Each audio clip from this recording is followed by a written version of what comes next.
Court, the movie podcast, where Sean and Mampy watch shit, talk shit, and most importantly, eat shit. We are the law. And guess what? We saw The Phoenician Scheme. Wow. From writer-director Wes Anderson. Also written by Roman Coppola, who I'm guessing is related to Francis Ford, I would guess. Guess a good mind. I mean, it's probably, right? It's got Tweet at us at Food Courtcast. Let us know, is a Coppola related to another Coppola? Are all Coppolas related? Ooh. Certainly every movie Coppola. Hey, we're talking about the Phoenician Scheme. Yes, we are. What did you think about this movie, Mampy? Oh, I got a few things to say. I grew up on Wes Anderson, Yeah. Straight out the womb. They had Royal Tenenbaums, Rushmore, all that stuff playing Bottle in the Rocket. hospital. Bottle Rocket. Yes, actually saw that one way later and was like, oh, yeah, that's early. It's really good. It's nice when he doesn't have full control over the entire environment. Like, it feels like it's in the world. I prefer that, I feel like. I think that in some ways. stuff's better sometimes. Mhm. But I get what he's doing. Yeah, he's doing a thing. Yeah, but I had fun with a lot of it, but maybe it's not my favorite of his. Okay. Yeah. Top 25? It's in the top 25. Good. Has he Good. done 25? No. He's Surely probably done like 11. 12 or something, right? 12. Let's guess 13? 12. I feel kind of the same way I have felt about his last 9 Yeah. movies, where it's like, I'm having a pretty good time, and then I leave it and I go, okay, Yeah. that kind of meant nothing to me. Yeah, I'm starting to feel that maybe.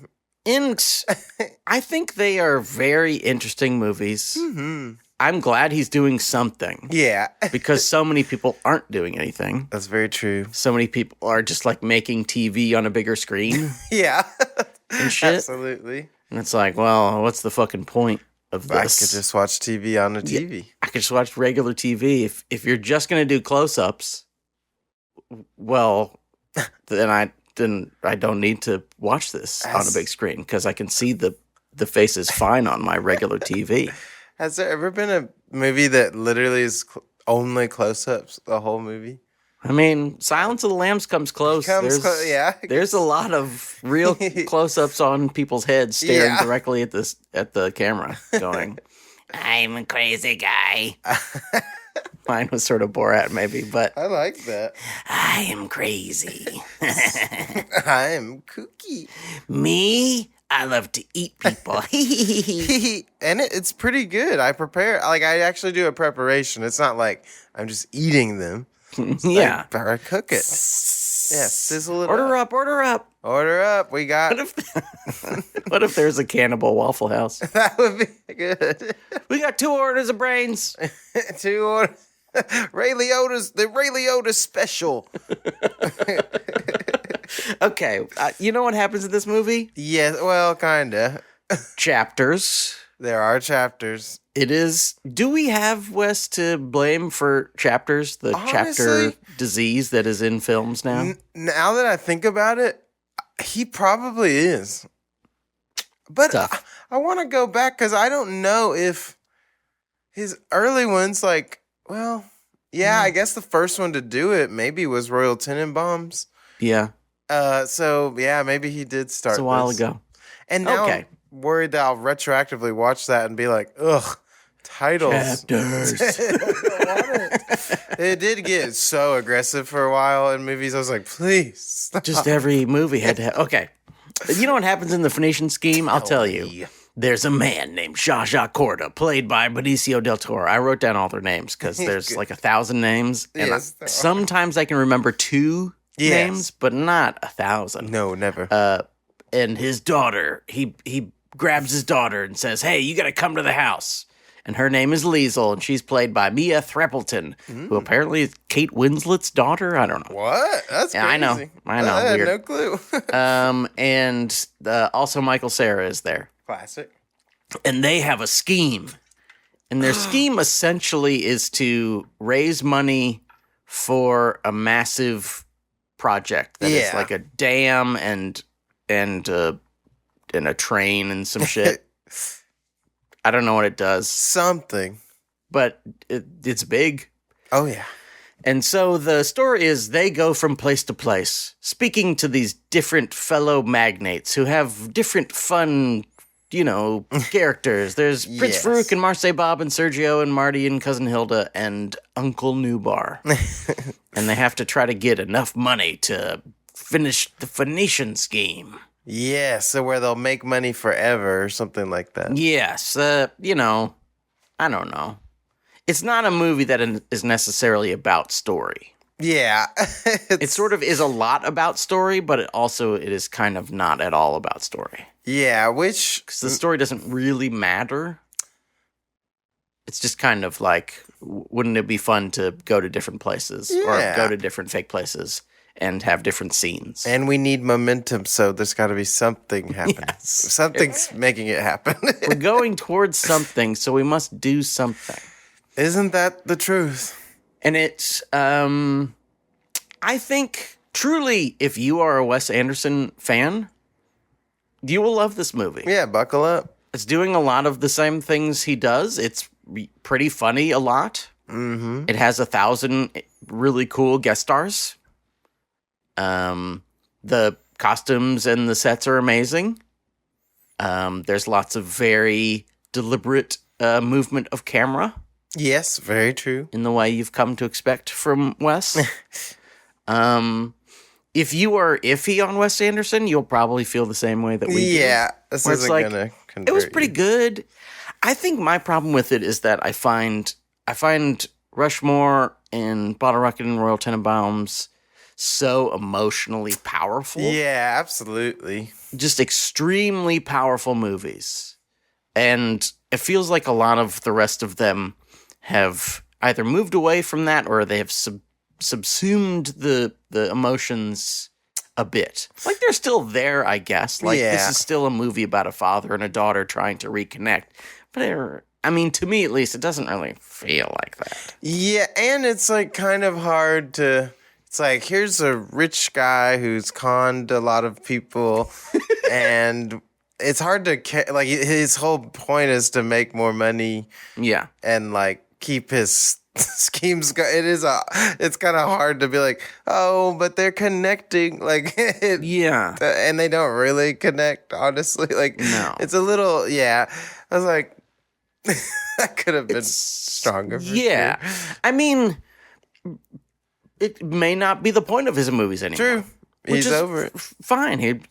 But I do hear people say that they are moving. And I guess, like, Astro City was a little more kind of emotional. Yeah, a little bit. But this one, it truly didn't leave me feeling cold. It just didn't leave me feeling much. Like, I was just kind of laughing and having a pretty good time and enjoying it as it came, with no, like, intense forward movement. I was just kind of like, well, this scene's happening. This is pretty fun. This scene's happening. This is pretty fun. Mm-hmm. And that's kind of the way I felt throughout. So if you're exactly. If truly, you should see this more than most movies. I agree. And it just looks great, and he's got ideas, and he's trying to make things look really cool, and everything looks amazing. If you like scenes happening, and occasional laughs, you are in for a treat. I agree. I thought, I was having a good time. That it is funny when you're like having a good time, but it's maybe not like sticking with you afterward. Like, even heading towards this pod, I was like, maybe I should have seen it again because there were so many things happening. I wrote down tons of notes, so hopefully we can remember all the things. Yes. But first, let's tell you about a little product called Magic Mind, a tasty treat. Magic Mind is a brain tonic. I don't think that's what they call it, but that's what I've decided to call it. It's a delicious mental performance shot. It's subtly sweet. It gives you a sharper mind. There's lower stress. There's calm energy. And I think the most important thing I want to tell to you is And the listeners can't tell, but I'm about to take a delicious sip. I can confirm this. Sean did just take a. Ooh, that's good. Essentially, it's like, what if an energy drink had none of the downsides of an energy drink? I love it. So it makes you a little clearer, makes you a little peppier, makes you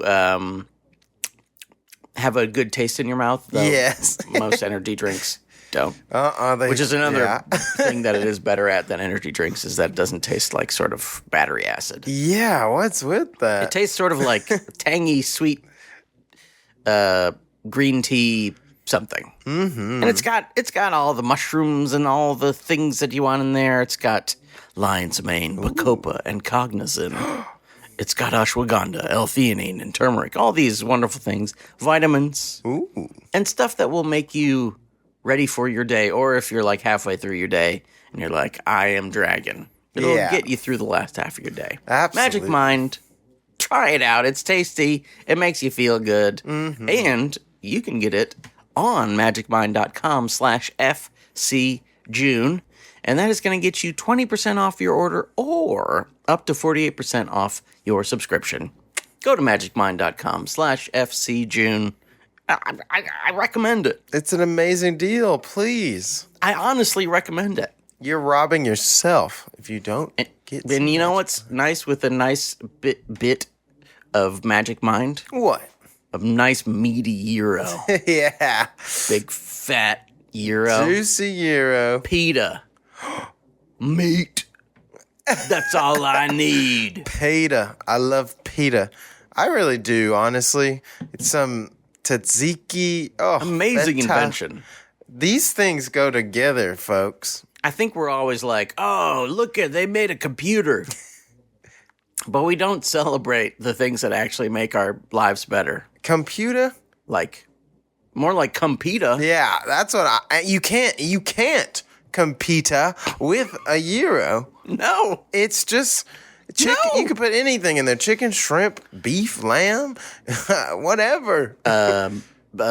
Swordfish? French fries. Honestly, a French fry gyro would probably sounds be fucking good. amazing. Yeah. Wow. Tweet at us. Tweet. Local or actually even national eateries. Please. We want a French fry gyro. I'm making one tomorrow. I mean, at Taco Bell, they have like the potato taco. Yeah, it's the same thing. Why can't they just have a French fry gyro? Oh, man. Get some good fries in there. Oh. That would be a delight. You can change it up. Some days, maybe you want a squishy one, so you get some big old steak fries. Maybe you want some, like, teeny tiny shoestring potato fries, and they're all really crunchy. That would be good, too. I love this French fry gyro. Our second sponsor today is Food Court's French Fry Burrito. Yeah, that's when we're really rolling in it. We open our own restaurant. Yeah, we got French Fry Pitas, French Fry Burritos, French Fry other things. Yeah. You can put it anywhere, pretty much. I mean, there's no way to beat that flavor. It really is. And sadly, not very nutritional at all. No. But the rest of the things inside the gyro are good. I mean, not the sauce, but everything else is pretty good. I think tzatziki's good for you. That's just yogurt, right? And cucumbers. So yogurt and cucumbers. Hello. We can't only talk about food. Our new invention. I want to. Gyro. I could talk about it for an hour, but I won't. Great. Did you like one thing in this movie better than all the others? Did you have a beef lamb gyro? The beef lamb gyro of the picture. Mm-hmm. It's tough to pick because, like, like I said, there's like 10 million things happening. Yes. But I think my gyro has to be the scene. It's early on. Mm-hmm. The plane. Spoilers, by the way. Yeah. Big time spoilers. You're going to want to shut off your ears. Turn them off. Close your eyes, but leave that heart wide open. We don't get more out of you listening to it. No. We only get anything out of you playing it. That Exactly. Yeah. So go ahead and play it as many times as you want. You don't have to listen at all. Yeah, that's great. We just want to encourage our listeners to keep pressing play Yes. on multiple devices, different IP addresses. Just really make it seem like you're many people. Yeah. Thousands even. Thousands. Has anyone ever done that? I wonder, like, they just I'm sure they have. That would be wild. I wonder if that works. Like, Bot farming. yeah, like, sponsors are like, oh my God, look at their numbers. It's like all these robots just running it. That would be crazy. And that probably could get you to some level of notoriety. I'm sure it would, yeah. If you've got found out, you'd really get known. But yeah, that's true. You would get known and people would be like, wow, this is amazing. Crazy. What a great idea. And actually, the podcast ain't half bad. You know what? This Food Court podcast, last week, they talked about French fry gyro. Can you imagine trying that? Yeah, I can. Ah, yes, a wonderful French fry burrito. I know, yeah, there's already that. If you're listening or watching and have no idea what I'm doing, I'm sucking on a pipe. Yeah, I thought you were sucking on a French fry, but I was wrong. What a delicious pipe this is. You know what my favorite part was? Tell me, I'll tell you mine after. I just kind of wrote down the first thing. Because it's a lot of things are sort of equally good, and I found nothing maybe fantastic.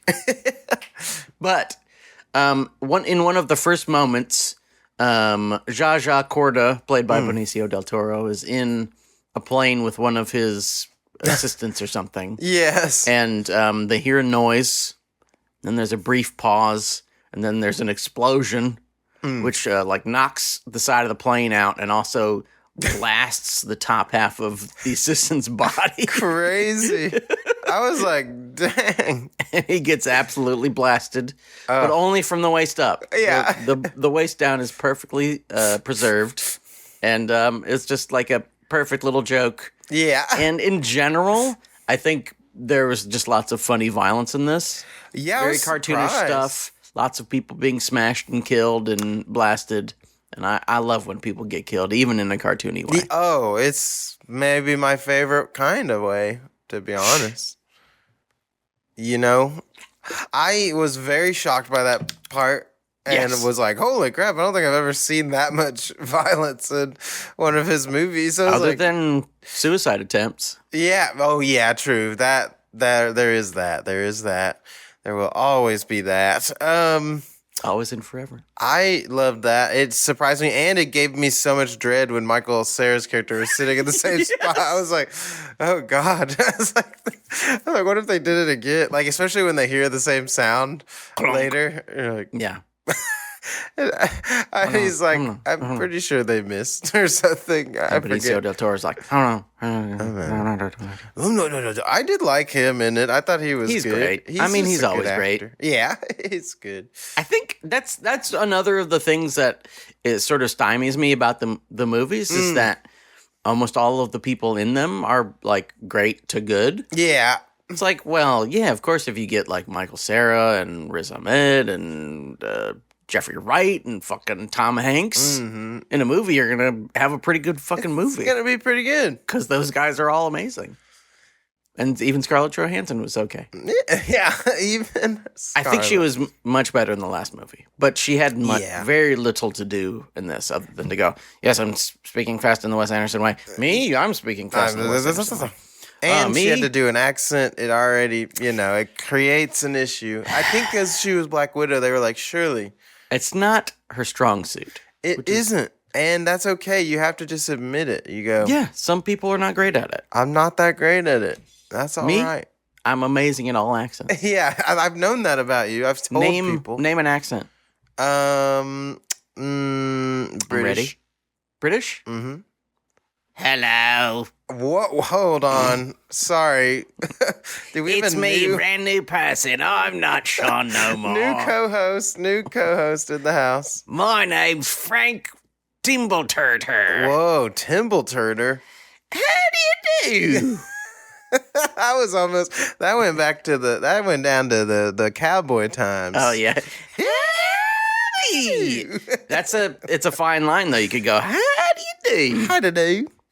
Or you can go, how do you do? Hey now, Hondo. That's like a kind of drunk cowboy. Hey, why you look different from me in my town? Get out of my town. They love doing that. They do. They do. And I love telling you my favorite part. Oh, thank my God. hero has finally arrived. It's like we sat down at the dinner table and they brought your tray early, and I was like, we ordered around the same time. And then finally it arrives, and I'm like, French fry hero. I love the part. It's right after the plane crashes. He walks out, and you realize he's holding something bloody in his hands. And you're like, "What is that?" And I think they're interviewing, talking about how he's died finally after all these death attempts, assassination attempts, and then he just walks in the frame, and they're like, "Oh, actually, he's still alive." And he's like, "Yes, I'm holding. I think it's one of my. I don't know if he says vestigial organs or something like that." I think he does say that. I was like, "That's crazy." It's really good. I was like, "That was nice. I like that moment." I have many things that happened very quickly. Tell me about them. I love Michael Cera in it. Yeah, he was good. It's weird that Michael Cera has not been in a movie in 25 years. I know. What I mean, he probably has, but movies that there's that one where he's holding a cactus or some shit. Yeah, I saw that seeing the trailer for. It was okay. Yeah, kind of weird. Yeah, I mean that's perfectly fine. That's probably what I would do if I was like sort of rich at like 14 years old. True, yeah. I would probably do whatever the fuck I wanted. Very true. But it's nice to see him in a movie because I find him to be quite talented. I do too. Believe it or not. And the opposite of the coin, I actually liked his weird accent. It was so bizarre. Yeah. I was like, whoa. I think it's like right on the edge of like Swedish. Yes. So it was Swedish enough and boing enough that I thought it was kind of fun. Not quite Swedish Chef, but like close to Swedish Chef. And I thought I really enjoyed him. And when he reveals he doesn't have the accent, it makes it even better. You're like, oh, that's why it's so weird though. Yes. Yeah. Yeah. His transition into like regular cool guy is pretty amazing. I love it. Liesel being like sort of instantly horny for him. Yeah. Pretty great. It's fun. He's like, oh, I look pretty different. I look about the same when I switch. And he like does his hair and he's got a cigarette and he looks super cool. I And he's really got his collar up. switch. And she's like, ooh, mama. Oh, mommy. Oh, dear Lord. I'm horny. I loved it. Okay, I got two more things. As always, I just think all the costumes and the sets are amazing. Yeah, very cool. Very cool. I don't know when he started this part, but I enjoy the fact that like every outdoor set looks like a cartoon. Yeah, it's fun. Looks like a kind of Wile E. Coyote cartoon, sort of. Yeah, I feel Got like the same like beautiful sky. You know, every piece of sand is the same color kind of look. It is cool. I like that the sets are all like doll houses, but they're just massive. Yeah, they're crazy looking. When they first show inside of Zsa Zsa's house, I was like, is this like a little diorama? Yeah, exactly. But the people seem to exist inside of it. Yeah, I liked how it was shot like very just like almost like a stage play or something, like very, or like you're looking at like a, I don't know, like a Greek relief or something, like everything's like kind of presented to. It was like kind of interesting. I was like, this is nice. I've been watching this silent series from the 15s. The 1915s called The Vampires, this French thing. And it sort of reminded me of that like early cinema way of framing things where it's like they hadn't figured out that like the camera can be somewhere other than directly pointed at something. Yeah, exactly. So it's just like people sitting at a desk, someone comes in, the entire scene happens, someone leaves, And some of it like reminded me of that, where it's just like all shot in like a little bit further away than you expect it to be. Yeah. And it's a cool and an interesting choice. Absolutely. It made everybody look really small. And I love that, like, you're like, oh, Michael Cera, so you know he's going to be important, but he's just like over in the corner doing nothing for so long. Mini. It's nice. Tiny. Yeah. I like that. Also, my final thing I liked, though I probably liked other things, and if you brought them up, I would remember. But this is the final thing I remembered and took a note of.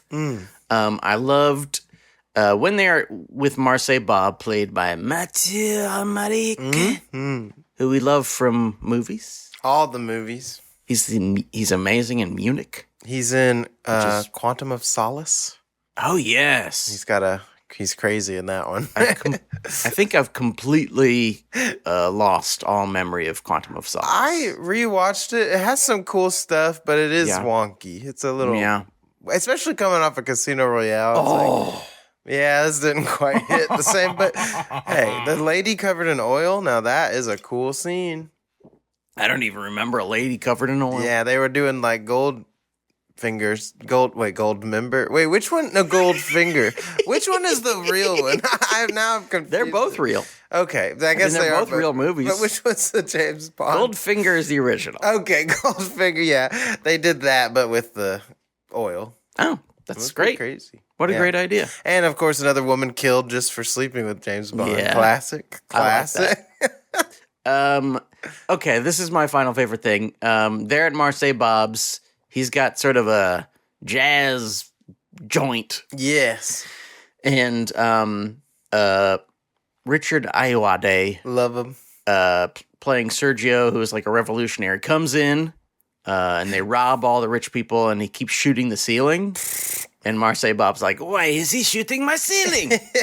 And he finally runs downstairs, and he's like, hey, just rob everyone, but stop shooting my ceiling. He's like, why are you shooting? It's a robbery. I understand that, but why are you shooting? It's so good. It's a really good bit. I love that. And I love that they just straight up shoot. They're just going to shoot him. And then Zsa Zsa takes it for him. Yeah. Which was really nice. It was so heightened. It's like, okay, well, he probably would have died. But not in this world. Because he's Zsa Zsa.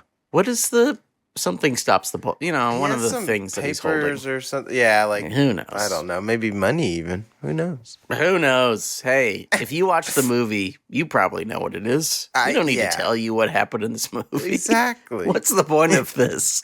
I am a big fan of Richard Ayoade. So anytime I see him, I go, there's that guy. He's perfect. He's a classic. Great job. He did great. Do you have anything else before we talk shit? Yeah, I like the basketball scene. It was very funny because they get challenged by the two like kind of banker type dudes, played by Tom Hanks and Bryan Cranston. Which I loved seeing Bryan Cranston. I'm a big Cranston head.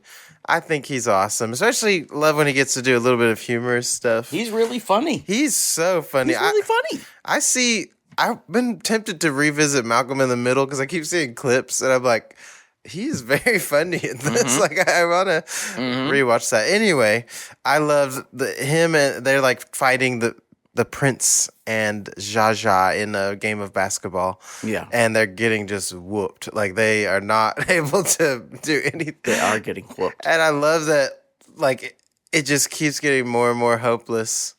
But they do end up getting a little bit of a percentage from the which that was funny. I did kind of like that every time it cut to like the little score chart of like how much are they getting, and they were never getting.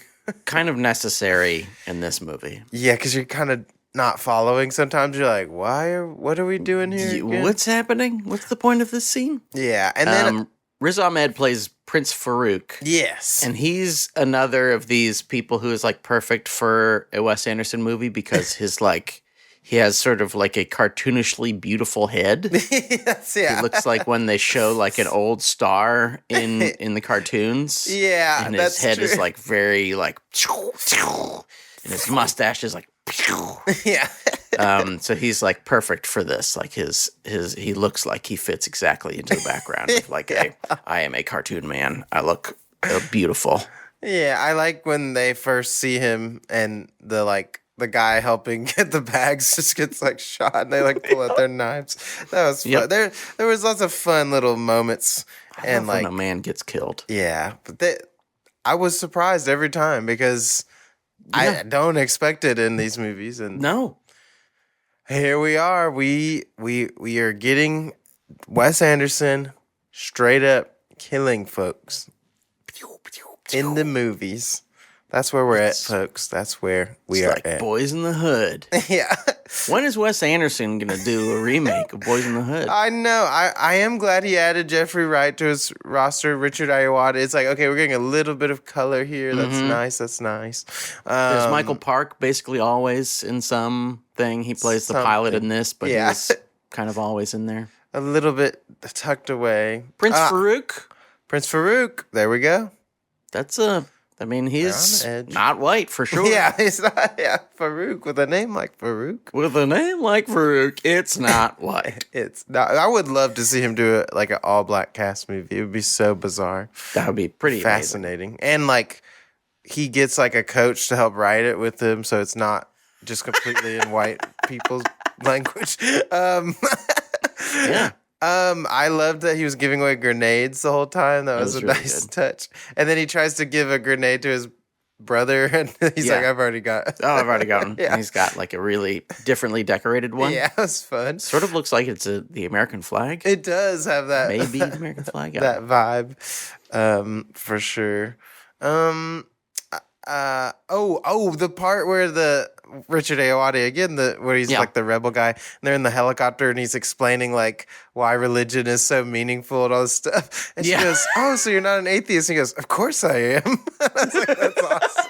I really like it. Was just so, I love that where the arrival point is the complete opposite of what the whole scene has told you. I really liked that. Good joke. Yeah. In my opinion. And I liked when the uncle tries to kill Zsa Zsa. Yes. It was suddenly just like, oh gosh. They have a little battle. Zsa Zsa and Uncle Nubar, played by Benedict Cumberbatch. Benedict back in action finally. He's back. He should be a character like that more often. I think so. He's out of the dang cape finally. He can really stretch his little bones. Though, I mean, I think I like him as Doctor Strange because he's good at like stupid kind of ridiculous characters. Absolutely. Like that's why he's good in this, is because it's such a ridiculous character. But as Doctor Strange, he gets to be, yes, I'm doing spells. But I'm also a doctor. Yeah, yes. It's nice. Remember when I used to have hands? Not no more. Now I'm a zombie. Anything else? No.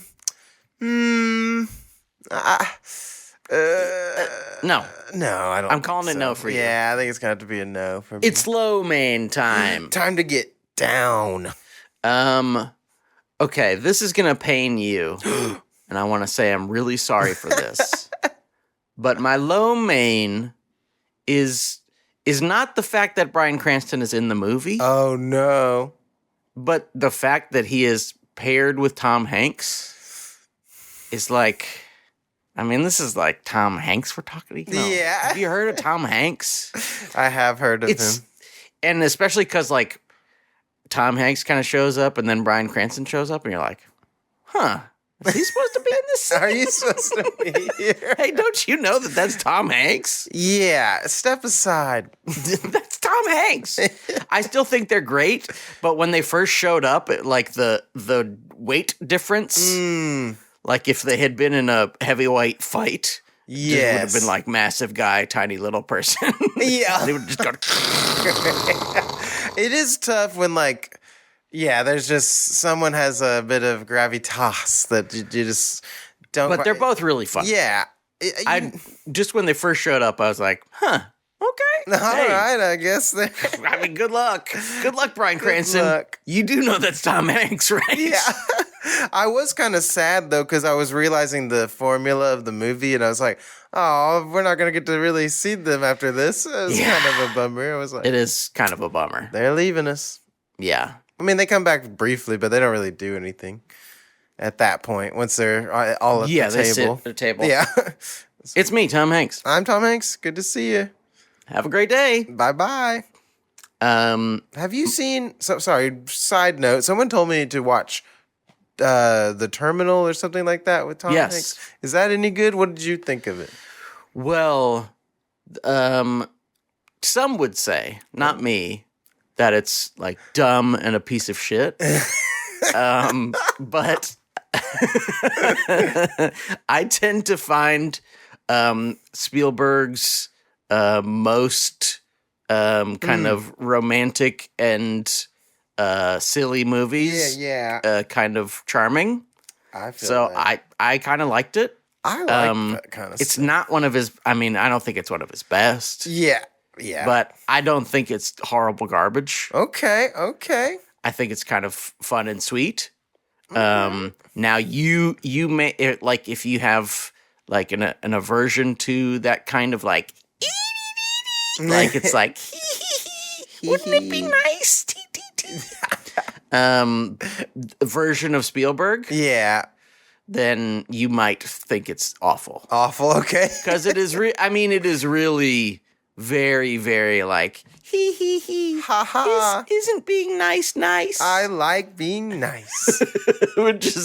which can be exhausting. I feel that, yeah. But I think almost all of his movies are awesome. So I'm stupid. With someone of that talent, it's really hard to like. It could be like not at the same heights, but I doubt it would ever be just bad, like straight up bad. But maybe I'm wrong. There's a few. Oh, wow. I mean, the BFG sucks shit. Never saw that one. I forgot about sucks. that. Yeah. But some people are like, "Oh, The War Horse is one of the worst movies ever." I watched that movie. I'm like, I've never felt more than watching this movie about this horse. Hell It's so yeah. beautiful. I'm so sad. What is the best horse movie? War Horse, Hidalgo, or Seabiscuit? Oh, I guess Spirit. We're gonna add Spirit, Stallion of the Cimarron. I have no idea. For me, it's War Horse. I love that movie, but I'm the only person on earth who loves that movie. I haven't seen War Horse, but I have seen Hidalgo, so I'm gonna go Hidalgo. It's definitely Hidalgo for you. For me. It's definitely. Man, when that spoiler alert, when that horse falls in a pit, woo, that nearly broke me. They do the never-ending story bit? They literally do the never-ending story bit, but it's Hidalgo. Oh, fuck. But he ain't leaving that fucking horse. I'll tell you what, that horse is his life. So take that, Atreyu. Yeah. You betrayed your own horse. Mm-hmm. I've been wanting to say that for years. When I was a kid and I saw that, I was like, what? You betrayed him. You betrayed him. What sucks about this movie the most? What is your low main? So I will say generally I did go, well, that was fun. And I don't know if I emotionally received anything from the whole experience. I agree with that. So that I think maybe is a low main because I feel like movies should do that. But I go back and forth. Yeah. Because for some movies, like I was thinking as I was walking out about like the style versus some substance idea. And this, for the most part, to me, is like style. Yeah. It's like the things that I like about it are style. Like, oh, the jokes are good and it looks great and all that kind of stuff. But like, I like tons of action movies. True. That I don't find especially emotionally affecting. But at the same time, like, I am like taken on a thrill ride or something like that by the great action movies that is some sort of feeling. I moved and Yes, I moved in some way where I'm like, oh no, or like, wow, cool, yeah. Like whatever is. Yeah. Joy or something like that. Yeah. Like when Van Damme kicks somebody in the face, I'm like, yeah.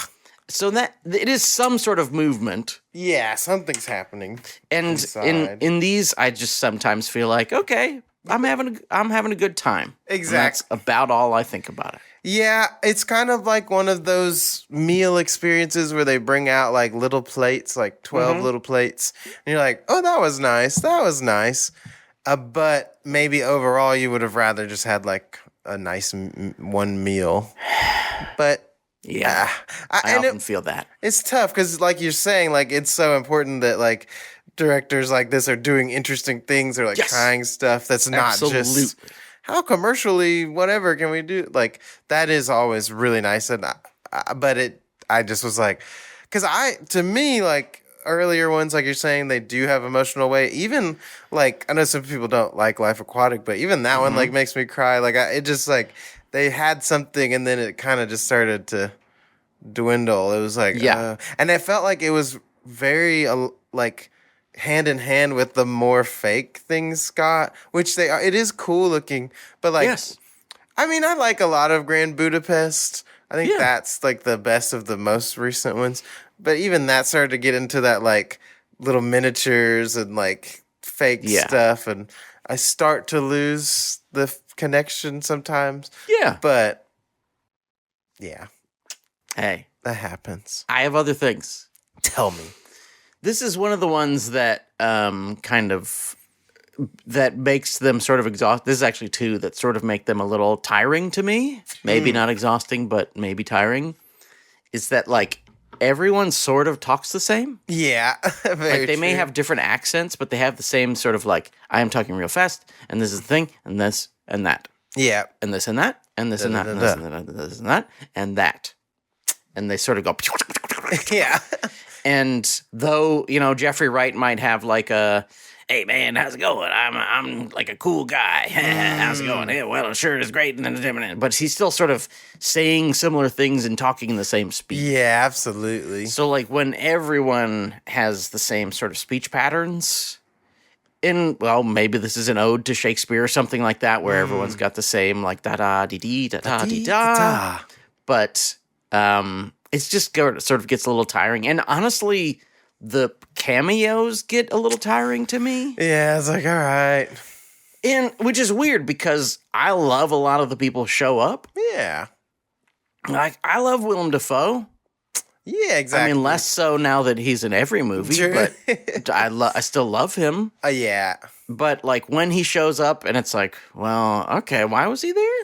Yeah, especially because he did not really do anything. Like, I was like, okay. I don't really get this. That's pretty cool that he was there. Yeah, I guess. I don't, because he shows up in the last one, too, but that felt a little more meaningful. Yeah. And I liked that one was a little interesting and like, kind of was like, oh, the whole artifice of it, like, this is why it looks so fake. And I was like, okay, that's nice. There's actual reasoning. Mm-hmm. But yeah, it can get distracting. I didn't need Bill Murray to show up. Like, I was like, why are we doing? Honestly, the black and white stuff you could just cut out of the movie. I thought I didn't really like. I liked some of it just because it was like a different thing, a different aesthetic. But I was pretty. Let's see. I wrote in parentheses, ugh. Yeah. For Bill Murray as God. Yeah, just because I'm just tired of him, like his like particular underplaying of things. Yeah, it's like, all right, and it's like I mean, especially because like Ghostbusters was sort of a foundational text in what I find funny. Absolutely. Like every moment of that is kind of burned in my mind as like, this is what funny is. And he's so just incredible in it. And I think, honestly, he's probably spent a lot of his career trying to get away from that kind of thing. Yeah, I feel which is fine. But when I see him and he just kind of goes, hey, it's me, God, what's up? Yeah, it's like, a little... Okay, well, what the fuck? Who cares? And it's like... It's not, I mean, I guess there's no way around it, but it's like, it's almost like the movie's even like, it's Bill Murray. It's like, I love Bill Murray. I think he's great. I love all his old work. And this is not a criticism of his. It's just like, I don't know if it needed to be there. It just was too much. Mm-hmm. But I don't know. It also, like, because I'm kind of, you know, I find him a little annoying now. Yeah. Like, for him to also be God? Yeah. It was like, it was a little like, all right, we're getting a little, it's too much here. Oh, yeah, you know God, Bill Murray. Yeah. It was really sort of like early 2000s feeling. Yeah. You know who's God? Bill Murray. Murray. Yeah. And I might have said yes then. Yeah. Yeah, maybe. But now I'm like, God. Yeah, there's an exhaustion thing. And I think, especially Wes Anderson has to be, I feel like he should be a little more careful. It's like, okay, you've used the same 16 people, which I did like he changed it up a bit in this one. Yeah. But there was a stretch there where it was like, all right, let's get some fresh blood because this is getting too much. Yes. Which I loved seeing Bruce Willis in Moonrise. I was like, okay, a little different. Something different. I mean, I kind of hate that movie, but I do love Bruce Willis. It's not the best. That was the kind of turn where I was like, this is getting kind of... Man, I was so annoyed. I also went with a very pretty girl. Oh, and she loved it. Yeah, it's tough. And I was exhausted by it. I was just like, ugh. And so, like, after the movie, she's like, oh, wow, it's so beautiful. I feel so inspired. And I was like, oh, yeah, it's good. It's really good. Is there anything... It's so tough when you just don't come out of an experience the same. And you're like, yeah, no, I didn't really... it was like when my family and I saw Hamilton, and they were just so excited after it. And I was like, I'm excited, and I'm loving this energy. So happy for you guys. Yeah, I had to, it was not my thing, but I was like, oh. Yeah, back in the day. But it's just like, all right. Declaration of Independence. It's funny when that happens. You're just like, huh. Hey, that's okay. Or when people hear me spout off my stupid nonsense about movies that they love, and they contact me and they say, actually, it was really good. And I go, hey, that's okay. You can like it. Honestly, please contact me personally to tell me that The Terminal is bad. Because I'll rewatch it. I fucking will. Yeah, I'm going to watch it. I'll watch it again and I'll go, you know what? This is pretty good. It's pretty good, yeah. And then when I watch War Horse, I'll be like, it's so beautiful. The horse, he made it home. Yeah, oh, God. Oh, so good. God. The last movie to do that was, everyone was shitting on Megalopolis, but I was sitting there like, I kind of like this. It's weird. I like it too. Fun. Yeah. But we can't only talk about Megalopolis. No. We've got to talk about the other movies we watched this week. Don't we? Yeah. Or did you have other things that you hated? I just thought it was kind of long, but that's classic. Yeah. We've got to talk about Panda Express presents Express Yourself about the movies you watched this week. Play that theme song. Bing, bing, bing, bing, bing, ding, ding, ding, ding, ding, ding, ding, ding, ding, bing, ding, ding, ding, ding, bing, bing, bing. It's time for the Panda Express. Boop, boop, because we got some things to express. Ding, ding, about the things we watched and did this week. Now, folks. That's the beginning, folks. Yeah, of the segment. I watched a lot of movies. Mm-hmm. Tell me about them. I forgot about one last week, so I'll tell you about it. I did too. We were on this. Did you watch movies? I forgot one from last week, and I was like, oh, I got to talk about that movie. Okay, so I'll start. Two. Tornado. Did you see this movie? No, Tornado. It's okay. It's the guy who directed Slow West, which is, as it sounds, a slow western. And this one is Tornado, which is also a kind of western that's set in like England in like the, I don't know, fucking, I have no idea when. 1800s, maybe? 1700s? Who knows? And Tornado is a young girl who is essentially a puppet performer whose father was a samurai. Whoa. So there's like it's sort of like two samurai in England being chased and stuff. Okay. And it's pretty boring. And it's one of those movies where it's tough because it's quite beautiful. Like it looks really good and occasionally there's some cool violence. But I was pretty bored by it. I love it. The setup was nice because I was like, "Oh, that's kind of interesting." Absolutely, is a cool setup. Like I don't remember who I saw it with a friend, and as we were walking out, I was like, "That guy likes the same movies as me. Like that's clear. We enjoy the same things, It's just I was a little bored. Yeah. A little bored. I always wonder if people watch their movies back and they're like, man, this is kind of boring. But oh well. yeah. I guess that's the way. I mean, sometimes that can be utilized and it does work, but yes, absolutely, it does not. Mm-hmm. Agreed. A movie I was not bored with, very bizarre. I'd never seen it. It's called, and it's by Richard Ayoade. It's called The Double, starring Jesse Eisenberg and. Forgot her name, but is it also Jesse Eisenberg in it? He is also. There's two Jesse Eisenbergs. Okay, I remember seeing the trailer for this. And did it come out the same year as Enemy or something? I think it very similar. Yeah, and it was strange since they're both about doppelgangers. I was like, oh wow, they're very different though. Like The Double is like this weird absurdist, almost like. I mean, people compare it to Brazil just because it's in this like weird, wonky other world space. Sounds great. Yeah, interesting. Like very like bare bones office, like work life, like is your world kind of thing.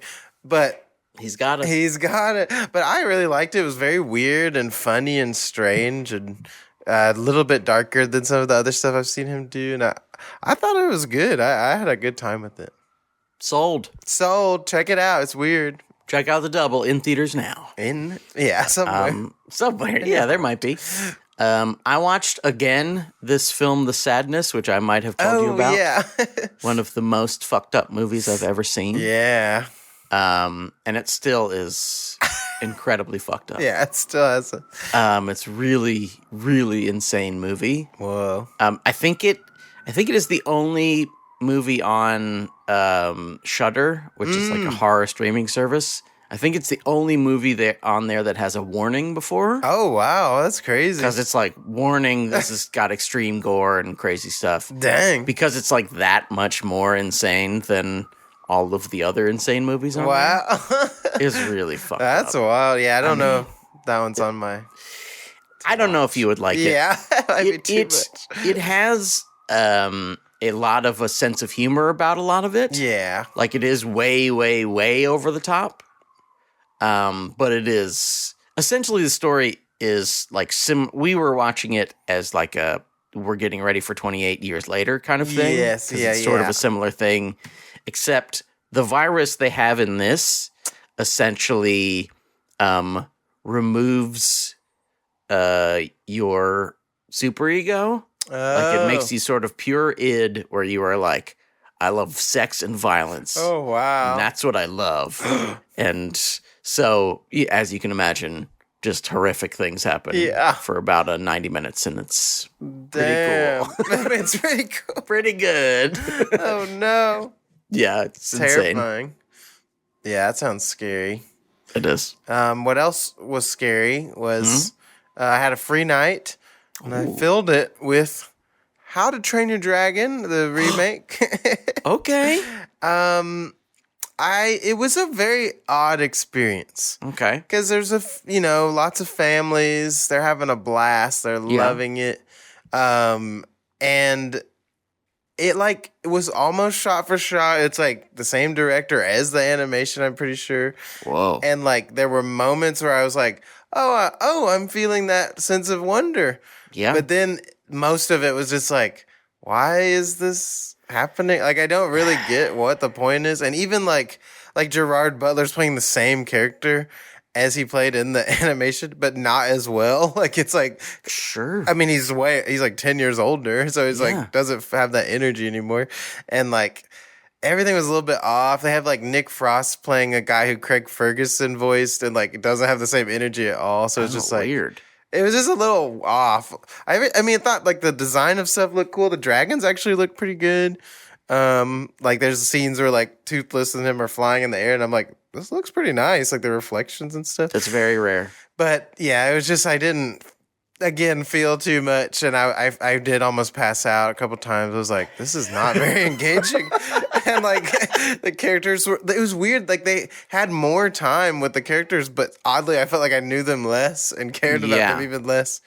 Though one improvement, Yeah? The main character's voice, much more listenable. I love How to Train Your Dragon, but that voice, like, it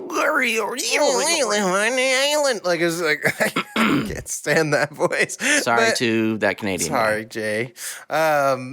Yeah, but I don't know. So there was one very valuable moment, though. Oh. Two, actually. There was this little British boy sitting with his family, and there was a seat between us. And at one point in the movie, he turns to the recliner button on the seat next to him and just starts going, and like going up and down. That was pretty entertaining. And then at the part where they think Toothless dies, he goes, "Is Toothless going to be all right?" And I was like, whoa. It was really fun. I was like, dang. That's amazing. He's in it. So I know it's great for kids. I love it, but I just like the original one. I don't get why this was made. I mean, it's forever weird to me that like the remake of Psycho was like one of the most mocked things of the 90s or maybe early 2000s. I think late 90s. People were like, "What's the point of this? This is fucking stupid." Yeah. To make this is like an act of evil. But now it's like maybe 10% of movies are that. It is really wild. I'm like, this is a full shot-for-shot remake of another movie. But with real people, so it's limited. Okay. It's odd. I don't get it. Yes, remember those actors where you loved from the last one? Yeah. They're old now. It's a little like, it's so strange because you can get away with stuff in the animation where you're like, yeah, this is dragons. It's kind of intense. Like people are getting burned. But when you're seeing like real people get like crushed by a giant rock, you're like, this doesn't really feel the same. Yeah, this isn't as fun. A man was murdered. Yeah. Oh, we're going to put our children where like dragons are breathing flames and like they just have wooden shields. I was like, this doesn't quite translate at all. That makes perfect sense. And there's like this like wise sage lady who's like such a character in the movie, and this is just some like nondescript lady who doesn't do any, like she just nods the whole movie, and I was like, this doesn't, what's going on here? Like it felt really weird. You have to go in all the way if you're going to go in all the way. You really do, and I just, it didn't quite, not for me, but that's okay. Pardon me. Oh, you're okay. I've got one final thing. What? I've been watching The Vampires, a French film serial. Oh. So almost a TV show. Yeah, that's as close as you get. To say. From the 15s. Ooh. And it's a ton of fun. It's like one of those, it's just sort of an old, gross movie serial. Like it's not actually gross because it's the old days and they can't show anything. Yeah. But like the first chapter is called The Severed Head. Ooh. And it's like they're trying to solve the mystery, like the vampires they're not actually vampires, they're like a group of robbers and murderers. Called the Vampires. Called the Vampires, yeah. They've killed a man and and there's a intrepid reporter who's trying to solve the mystery. Ooh. And eventually the intrepid reporter. Eventually, he has a best friend called Mazamet, who was a part of the vampires, but he's turned good. Okay. And he's also very silly. And Mazamet is incredibly funny. That's awesome. He's really, really funny. It is like 6.5 hours long. So really long for a movie, really short for a TV show. True. But they come in chapters, so I've been kind of watching a chapter every day or so. And that's just a ton of fun. Hell yeah. I mean, it's like the kind of stuff that is like so fucked up that you wouldn't put in a movie now. Like you would never find a severed head in a box. No. It in like 99% of movies. But it is like a thing that they find in this movie. It's like, oh. They're like, oh, that's the severed head. It's really good. It's pretty intense. 5 stars. Okay. I haven't finished it yet, but 5 stars so far. So far, yeah. Hopefully, I hope it goes to a 6 even. And next week, I think we're going 28. Yeah. Years later. Do you want to go 28 years later? Yeah, I say we go for it. Okay. I say we go for it. I did see I saw 10 minutes of it already. Oh. And the first 2 of that made me not feel good, but I hope the rest of it makes the rest of it was better. So after those first 2 minutes, I was like, oh no. It was just a lot of CG, and I was like, what the fuck? Anyway, sorry. Not to down it, but we're just hope that I still got high hopes. Good. I did, yeah. But I think it could be great. Yeah. And that they made 2 of them, it's like, okay, they're doing something. Plus, they're supposed to make a third. Whoa, I didn't even know Danny that. Boyle's also directing. Damn, okay. Well, they got some big plans. I love my man, Danny. Tweet at us at Food Court Cast. Give us 5 stars. Reshare or repost or whatever on your favorite app. Comment, subscribe. All of it. And thanks so much for listening. Mampy, thank you so much for doing the show. Of course. On behalf of you, Mampy Hikes, I'm Sean Parrott saying to everyone out there, bon appetit.